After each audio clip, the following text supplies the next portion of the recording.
Magic അവനിൽ കുറച്ച് ദിവസങ്ങളായി നോൺ വെജ് എന്നുള്ള കാര്യങ്ങൾ ചെയ്തിട്ട്, ചിക്കൻ ആണെങ്കിലും ഫിഷ് ആണെങ്കിലും ഒന്നും നമ്മളിപ്പോൾ കുറേ ദിവസമായി ചെയ്തിട്ട്. അപ്പോൾ ഇന്ന് എന്തായാലും ഒരു നോൺ വെജിൽ തന്നെ തുടങ്ങാം. അപ്പോൾ ചിക്കൻ കൊണ്ടുള്ളൊരു വിഭവമായിക്കോട്ടെ, തനി നാട്. അപ്പോൾ ചിക്കൻ കൊണ്ടുള്ളൊരു നാടൻ വിഭവം എന്ന് പറയുമ്പോൾ എൻ്റെ ചുറ്റും കുറേ കാര്യങ്ങളുണ്ട്. ഇതെല്ലാം തന്നെ നാടൻ ചേരുവകളാണ്. ഇതെല്ലാം കൂടി ചേർത്തിട്ട് പെട്ടെന്ന് ചെയ്യാൻ പറ്റുന്നൊരു കാര്യം തന്നെയാണ്. ഇതൊരു ഉള്ളി ചിക്കൻ എന്ന് പറയും, ഉള്ളിക്കോഴി. അപ്പോൾ ഈ ഉള്ളിക്കോഴി വളരെ നാടൻ രീതിയിൽ എങ്ങനെയാണ് തയ്യാറാക്കുന്നത് നോക്കാം. ഇതിന് വേണ്ട ചേരുവകൾ എന്തൊക്കെയാണെന്ന് നോക്കാം. ചിക്കൻ ഒരെണ്ണം, ഏകദേശം 1 കിലോ 300 ഗ്രാമോളം വലിപ്പമുള്ളത്. മുളക് പൊടി 5 ടീസ്പൂൺ അഥവാ 1.5 ടേബിൾ സ്പൂൺ. വറ്റൽ മുളകിൻ്റെ തരി അഥവാ crushed red chillies 1 table spoon. വെളുത്തുള്ളി ചതച്ചത് 1.5 ടേബിൾ സ്പൂൺ അഥവാ ഒരു വലിയ ഉണ്ട വെളുത്തുള്ളി. പച്ചമുളക് ചതച്ചത് 2 മുതൽ 4 വരെ ആകാം, എരിവിനനുസരിച്ചിട്ട്. കൊച്ചുള്ളി ചതച്ചത് 2 കപ്പ്. ഇഞ്ചി ചതച്ചത് 1.5 ടേബിൾ സ്പൂൺ. സവാള 2 ഇടത്തരം ഹാഫ് സ്ലൈസസ് ആയിട്ട് ഘനം കുറച്ച് മുറിച്ചത്. തേങ്ങ കഷ്ണങ്ങളായിട്ട് മുറിച്ചത് 1/2 കപ്പ്. ഉപ്പ് ആവശ്യത്തിന്. കറിവേപ്പില ധാരാളം. വെളിച്ചെണ്ണ 6, 7, 8 ടേബിൾ സ്പൂൺ അഥവാ ആവശ്യാനുസരണം. അപ്പോൾ നമ്മളുടെ ഉള്ളിക്കോഴിക്ക് വേണ്ട ചിക്കൻ കോഴി റെഡിയാണ്. ഇത് 1 കിലോ 300 ഗ്രാമുള്ള ഇറച്ചിയാണ്. അപ്പോൾ 1 കിലോ 300 കിട്ടി. എന്താ പറയുക, തൊലിയോടുകൂടി ലൈവായിട്ടൊരു കോഴി എടുത്തിട്ട് ക്ലീൻ ചെയ്ത് എടുത്തപ്പോൾ 300. അതിനകത്തേക്ക് കുറേ കാര്യങ്ങൾ ചേർത്തിട്ട് നമ്മളിത് വേവിക്കാനായിട്ട് വയ്ക്കുന്നു. കുറേ കാര്യങ്ങൾ എന്ന് പറയുമ്പോൾ കുറച്ച് മഞ്ഞൾപ്പൊടി, 1/2 ടീസ്പൂൺ മഞ്ഞൾപ്പൊടി ഇതിനകത്തേക്ക് ചേർക്കാം. അതുപോലെ മുളക് പൊടി 1, 2, 3 ടീസ്പൂൺ മുളക് പൊടി, അതായത് 1 ടേബിൾ സ്പൂൺ മുളക് പൊടി. പിന്നെ ഇതിനകത്തേക്ക് ഇഞ്ചി ചതച്ചത് ഏകദേശം 1.5 ടേബിൾ സ്പൂൺ ഇഞ്ചി ചതച്ചത്. എല്ലാം ചതച്ചാണ് ചേർക്കുന്നത്. അതുപോലെ 1.5 ടേബിൾ സ്പൂൺ വെളുത്തുള്ളി ചതച്ചത്. ഒരു വലിയ കുടം വെളുത്തുള്ളി എന്ന് തന്നെ വിചാരിക്കാം. അതിൻ്റെ ചെറിയ അല്ലി വെളുത്തുള്ളി ആണെങ്കിൽ അതിൻ്റെ തോട് പോലും കളയണം, നന്നായിട്ട് കഴുകി എടുത്തിട്ട് ഒന്ന് ചതച്ചാൽ മതി. 2 പച്ചമുളക് ചതച്ചെടുത്തത്. ഇനി കുറച്ച് ഉപ്പ്. ഇത്രയും കാര്യങ്ങൾ ചേർത്ത് കഴിഞ്ഞു. ഇനി ഇതിലേക്ക് ഒരല്പം വെളിച്ചെണ്ണ, കുറച്ച് മതി, 1 ടേബിൾ സ്പൂൺ എന്ന് പറയാം. പിന്നെ കുറച്ച് കറിവേപ്പിലൊക്കെ ഇനിയും നമ്മൾ ചേർക്കും, എങ്കിലും ഇത് എക്സ്ട്രാ. ആദ്യം ഇതെല്ലാം കൂടി ഒന്ന് നന്നായിട്ട് മിക്സ് ചെയ്ത് കൊടുക്കാം. ഇറച്ചിയിലേക്ക് ഇങ്ങനെ തേച്ച് പിടിപ്പിക്കുക എന്നൊക്കെ പറയില്ല, അതുപോലെ എല്ലാം ആയിട്ടൊന്ന് ഞെരടിയെടുക്കാം. ആ വെളിച്ചെണ്ണ ഒഴിച്ചതുകൊണ്ട് ഇതെല്ലാം കൂടി ചേർത്തിട്ട് ഒന്ന് നല്ലൊരു മിക്സിങ്. ഉപ്പുണ്ട്, കറിവേപ്പിലയൊക്കെ ഇങ്ങനെ നമ്മൾ കൈ കൊണ്ട് ഇങ്ങനെ ചെയ്യുമ്പോൾ തന്നെ കറിവേപ്പിലയുടെയും വെളിച്ചെണ്ണയുടെയും ഒരു മിക്സ് മണമൊക്കെ വന്നു തുടങ്ങി. ഫ്രഷ് കറിവേപ്പിലയിട്ട് ഇങ്ങനെ ചെയ്യുമ്പോൾ അതൊരു പ്രത്യേക മണമാണ് കേട്ടോ. അത് അല്ലാണ്ട് നമുക്ക് കിട്ടില്ല. ഇതിങ്ങനെ ചെയ്യുമ്പോൾ, ഞാൻ വെറുതെ പറയുന്നില്ല, ശരിക്കും ആ വെളിച്ചെണ്ണയും കറിവേപ്പിലയും ചേർന്ന് ഇങ്ങനെ മിക്സ് ചെയ്ത് വരുമ്പോൾ നല്ല മണം വരുന്നുണ്ട്. അപ്പോൾ ആദ്യത്തെ മിക്സിങ് കഴിഞ്ഞു. ഇനി ഇതിലേക്ക് ഒരു ബൗൾ നിറച്ച്, ഏകദേശം ഒരു 30 ചെറിയ ഉള്ളിയുണ്ട് ചതച്ചതാണ്. ഇതുപോലത്തെ ഒരു ബൗൾ നിറച്ചുണ്ട്, ഒരു 30 എന്ന് തന്നെ പറയാം. കൊച്ചുള്ളി എന്ന് പറയുമ്പോൾ കുറച്ചൊരു മധുരമാണ്. സവാളയെക്കാട്ടിലും സ്വീറ്റ്നെസ് കൂടുതലാണ് കൊച്ചുള്ളിക്ക്. പക്ഷേ രുചിയുടെ കാര്യത്തിൽ, പ്രത്യേകിച്ച് നാടൻ രുചിക്ക്, കൊച്ചുള്ളിയെ വെല്ലാൻ വേറെ ഒന്നിനും പറ്റില്ല. ആ കൊച്ചുള്ളിയും കൂടി ചേർന്നിട്ട് വീണ്ടും ഒരു മിക്സിങ്. ഒരു കാര്യം കൂടിയുണ്ട്, തേങ്ങ ഒരു അരമുറി തേങ്ങ കൊത്തിങ്ങനെ മുറിച്ചിട്ടുണ്ട്. അതും ഇതിൻ്റെ കൂടെ കിടന്ന് വേഗട്ടെ. അതും കൂടി ഇതിനകത്തേക്ക് മിക്സ് ചെയ്യാം, വേവിക്കാം. അപ്പോൾ വെള്ളം വേണമെന്ന് തോന്നുകയാണെങ്കിൽ രണ്ടാമത് ഒഴിക്കാം. ഇപ്പോൾ എന്തായാലും ഇതിൽ ചെറുതായിട്ട് വെള്ളമൊക്കെ ഇറങ്ങി വരാനായിട്ട് ഒന്ന് ചെറിയ തീയിലിട്ട് നോക്കാം. അപ്പോൾ കോഴിയിൽ വെള്ളം ഉണ്ടെങ്കിൽ ഇച്ചിരി ഇറങ്ങി വരും. വെള്ളം കുറവുള്ള കോഴിയാണെങ്കിൽ ഇച്ചിരി വെള്ളം നമുക്ക് ഒഴിച്ചു കൊടുക്കാം. അപ്പോൾ ഇതെല്ലാം കൂടി ചേർത്ത് നമ്മളിങ്ങനെ പരട്ടി കഴിഞ്ഞു. ഇനി ഇതൊരു അരമണിക്കൂർ മാറ്റി വെച്ചിട്ട് അടുപ്പ് കത്തിച്ച് ഇതൊന്ന് വേവിക്കണം. അപ്പോൾ ഇതിപ്പോൾ നോൺ സ്റ്റിക്കിലൊക്കെ ഞാൻ ചെയ്യുന്നു. സാധാരണ നമുക്കൊരു മൺപാത്രത്തിൽ, ചട്ടിയിലൊക്കെ ചെയ്താൽ ഇത് കുറച്ചുകൂടി വിറകടുപ്പിലൊക്കെ ചെയ്താൽ ഇത് വേറെ ലെവലാകും. അല്ലെങ്കിൽ ഒരു ഉരുളിയിൽ ചെയ്താലും ഭയങ്കര ഗംഭീരമായിരിക്കും. പക്ഷേ കുഴപ്പമില്ല, നമുക്കിത് ഒരു അരമണിക്കൂർ കഴിഞ്ഞിട്ട് ഇത് ഒന്ന് വേവിക്കാനായിട്ട് പാത്രം അടച്ച് വയ്ക്കാം. ഒരു അരമണിക്കൂർ വെയിറ്റ് ചെയ്യാം അല്ലേ. അപ്പോൾ അരമണിക്കൂർ കഴിഞ്ഞു. ഇത് അടുപ്പ് കത്തിച്ചു. ഇനി അടുപ്പിലേക്ക് പാത്രം വയ്ക്കുന്നു. എന്നിട്ട് അടപ്പ് കൊണ്ടൊന്ന് അടയ്ക്കും. ആദ്യം ഒരു ഹൈ ഫ്ലെയിമിലിരിക്കട്ടെ. അത് കഴിഞ്ഞിട്ട് ഒരു 5, 6, 7 മിനിറ്റ് കഴിഞ്ഞിട്ട് തീ കുറയ്ക്കാം. പിന്നെ ചെറിയ തീയിൽ. അപ്പോൾ വെള്ളം ഇറങ്ങി വരുന്നത് കുറവാണെങ്കിൽ ഒരു 1/2 കപ്പ് വെള്ളം വരെ ഒഴിച്ചു കൊടുക്കാം. അത്രേ ആവശ്യമുള്ളൂ. അല്ലെങ്കിൽ ഒന്ന് ജസ്റ്റ് ഒന്ന് തളിച്ചു കൊടുത്താലും മതി. അപ്പോൾ ഒരു 7 മിനിറ്റ്സ് കഴിഞ്ഞിട്ടുണ്ട്. 7 മുതൽ 10 മിനിറ്റ് എന്ന് പറയാം. അടച്ചിട്ടിരിക്കുകയായിരുന്നു. ചിക്കനിൽ നിന്നൊക്കെ വെള്ളം ഇറങ്ങിയിട്ടുണ്ട്. ഇനിയും ഇറങ്ങും കുറച്ചുകൂടി. ഇതെല്ലാം കൂടി കിടന്നൊന്ന് വേകട്ടെ നന്നായിട്ട്. ആ വെള്ളത്തിൽ തന്നെ വെന്താൽ മതി. അപ്പോൾ നമുക്ക് വേറെ വെള്ളമൊന്നും ഒഴിക്കേണ്ടി വന്നില്ല, കാരണം ഈ കോഴിയിൽ വെള്ളമുണ്ട്.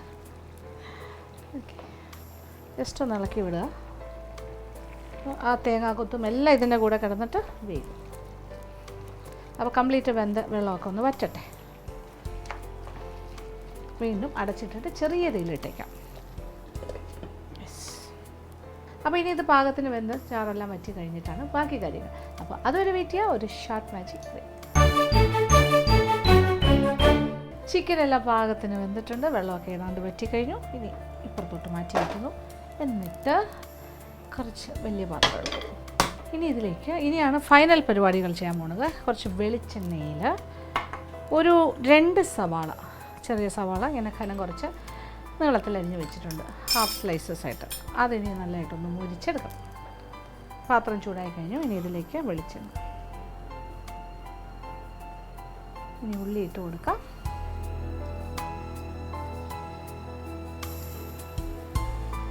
ഇനി ഇത് നന്നായിട്ട് ഇടയ്ക്കിടയ്ക്ക് ഒരു ഗോൾഡൻ ബ്രൗൺ കളറായിട്ട് മുറിച്ചെടുക്കാം.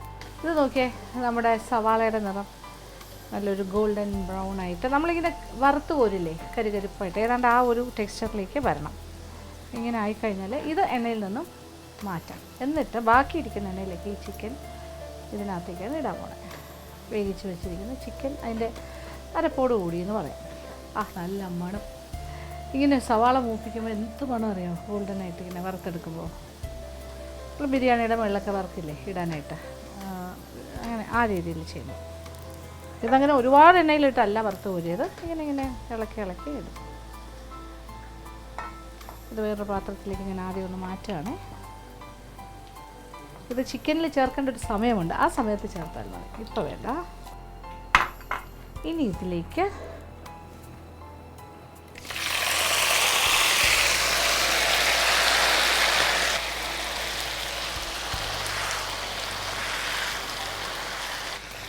എണ്ണയിലിട്ട് നല്ലതായിട്ട് വഴറ്റി നമുക്ക് ആവശ്യമുള്ളൊരു പാകം, ആ ഒരു പാകം ഒരു മൂക്കൽ ആകുന്നവരെ വഴറ്റി കൊടുക്കാം. നല്ല ഹൈ ഫ്ലെയിമിൽ തന്നെ കിടക്കട്ടെ. ഇത് നോക്കി ചിക്കൻ്റെ പീസസ് എല്ലാം മൂത്ത് തുടങ്ങി എണ്ണയൊക്കെ ഇങ്ങനെ തെളിഞ്ഞ് വരുന്നൊരു പാകം. ഇനിയാണ് ലാസ്റ്റ് വർക്ക്. അത്യാവശ്യം എരിവുണ്ട്. ഒരു പച്ചമുളകിന് ഇച്ചിരി എരിവ് കൂടുതലുണ്ടായിരുന്നു, ഞാനിട്ട പച്ചമുളക്. നിങ്ങൾ ചെയ്യുമ്പോൾ നോക്കിയിടുക. 2 പച്ചമുളക് എന്ന് പറഞ്ഞാൽ അധികം എരിവില്ലാത്താണെങ്കിൽ കുഴപ്പമില്ല. ഇനി ഇതിലേക്ക് 1 ടേബിൾ സ്പൂൺ തരി മുളകിൻ്റെ ക്രഷ്ഡ് റെഡ് ചില്ലീസ്, കുറച്ച് ഫ്രഷ് കറിവേപ്പില, പിന്നെ കുറച്ചുകൂടി മുളക് പൊടി. 1 ടേബിൾ സ്പൂൺ മുളക് പൊടിയാണ് ചേർത്തിരുന്നത്, അതായത് 3 ടീസ്പൂൺ. എല്ലാം കൂടി ഒന്ന് മിക്സ് ചെയ്ത് കൊടുക്കാം. അപ്പോൾ വീണ്ടും നമ്മൾ 2 ടീസ്പൂൺ മുളക് പൊടിയും കൂടി ചേർത്തു. 1 tablespoon crushed chilli, red chilli ഫ്ലേക്സും ചേർത്തിട്ടുണ്ട്. ഈ ഒരു സംഭവം എന്ന് വെച്ചാൽ ഇത് ഓൾറെഡി നല്ല ചൂടായി മുരിഞ്ഞ് കിടക്കണം. അതുകൊണ്ട് പെട്ടെന്ന് തന്നെ മുളക് പൊടിയും ചില്ലി ഫ്ലേക്സും ഒക്കെ മൂത്ത് കിട്ടും. ഉപ്പൊക്കെ നോക്കുക, ആവശ്യത്തിന് ഞാൻ ഓൾറെഡി ഇട്ടിട്ടുണ്ട്. ഈ ഒരു ലെവലിലേക്ക് മാറിക്കഴിഞ്ഞു.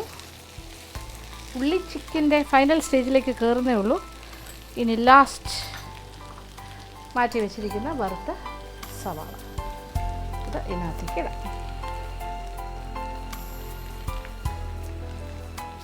ഇത് ശുദ്ധമായ വെളിച്ചെണ്ണയിൽ തന്നെ ചെയ്യുക, അതാണ് അതിൻ്റെ സ്വാദ്. പിന്നെ രണ്ടാമത്തെ കാര്യം, എരിവ് ഓരോരുത്തരുടെ ഇഷ്ടത്തിനനുസരിച്ച് ക്രമീകരിക്കുക. ഇങ്ങനെയുള്ള ചെറിയ കാര്യം. പിന്നെ നല്ല നാടൻ കോഴിയാണെങ്കിൽ ഏറ്റവും ഗംഭീരമായിരിക്കും. നമുക്ക് ലാസ്റ്റ് ഇരിക്കട്ടെ, കുറച്ച് അലങ്കരിക്കാനായിട്ട് മാറ്റി വയ്ക്കാം. ഇച്ചിരി ഉള്ളി കഴിഞ്ഞു. ഇത്രേ ഉള്ളൂ, സിമ്പിൾ. പിന്നെ ഇതിലൊരു കാര്യം നിങ്ങൾ ശ്രദ്ധിച്ചോന്നറിയില്ല, ഞാൻ ഗരം മസാല ഒന്നും തന്നെ ചേർത്തിട്ടില്ല. ഇത് അല്ലാത്തൊരു രുചിയാണ് വരുന്നത്. ഇനി ഗരം മസാലയൊക്കെ ചേർക്കണമെങ്കിൽ ചേർക്കാം, 1 ടീസ്പൂണൊക്കെ ചേർത്തോളൂ വേണമെങ്കിൽ. പക്ഷേ എനിക്കത് അല്ലാണ്ട് ആ ഒരു ഇറച്ചിയുടെയും ബാക്കി കാര്യങ്ങളുടെയൊക്കെ ഒരു നാടൻ മസാലയുടെ മണവും രുചിയും വേണം. എന്ത് മണം അറിയുമോ? തീ ഓഫ് ചെയ്ത് കഴിഞ്ഞു. അപ്പോൾ നമ്മുടെ ഉള്ളി ചിക്കൻ ഫ്രൈ റെഡിയായി കഴിഞ്ഞു. വിളമ്പ് പാത്രത്തിലേക്ക് മാറ്റാം.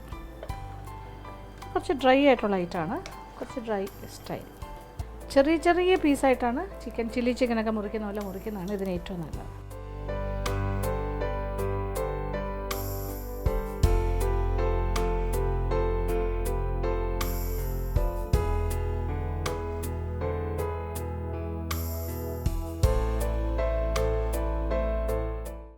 അങ്ങനെ സ്വാദിഷ്ടമായ ഉള്ളി ചിക്കൻ ഫ്രൈസ് റെഡി. ഇത് എന്തിൻ്റെ കൂടെ കഴിക്കാമെന്ന് ചോദിച്ചാൽ ഇത് എന്തിൻ്റെ കൂടെ കഴിക്കാം. നല്ല ചൂട് ചമ്പാവരി ചോറിൻ്റെ കൂടെ മിക്സ് ചെയ്ത് കഴിച്ചാൽ ഗംഭീരമായിരിക്കും. പിന്നെ പൊറോട്ട പോലെയുള്ള കാര്യത്തിൻ്റെ കൂടെ കഴിക്കാം, ചപ്പാത്തിയുടെ കൂടെ കഴിക്കാം, ദോശ, അങ്ങനെ എന്തിൻ്റെ കൂടെ വേണമെങ്കിലും ഓക്കെയാണ്. ഉണ്ടാക്കി നോക്കുക, തീർച്ചയായിട്ടും ഇഷ്ടമാവും. അപ്പോൾ ഒരു സ്റ്റാർട്ടർ ഐറ്റമായിട്ടും വേണമെങ്കിൽ ചെയ്യാം കേട്ടോ. നല്ല സ്പൈസി ആയതുകൊണ്ട് അങ്ങനെ ഒരു സ്നാക്കിങ് പോലെ ചെയ്യാം. എന്തായാലും ചെറിയ ചെറിയ പീസസ് ആണല്ലോ. അപ്പോൾ എന്തായാലും പരീക്ഷിക്കാം.